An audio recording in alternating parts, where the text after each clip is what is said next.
Kaya imbes na lumala pa itong sitwasyon na 'to, minarapat ko na alamin kung ano talaga ang nangyayari para kumalma tayong lahat at maanalisa kung ano talaga ang nangyari. Kaya lang, eto nga, hindi ko naman intensyon na anti-administration yung hearing.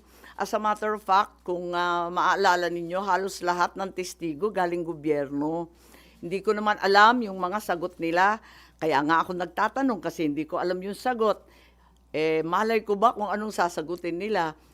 Nung hindi sila magkasundo at hindi tumutugma yung mga sagot nila, hindi maganda yung itsura ng pamahalaan, nagalit yata sa akin na nabunyag yon sa aking hearing.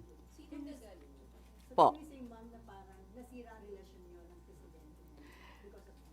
Hindi, matagal na kami hindi masyado nag-uusap, maraming humaharang, matagal na. Oo. Mas lumalim pa. Nakikita ko lang pag public events. Oo. At saka mabilis lang yon, maraming tao, ganun. Ma'am, sabi niyo, kaya ka nag-conduct ng hearing kasi nga lumalalim na yung divisiveness sa Yes.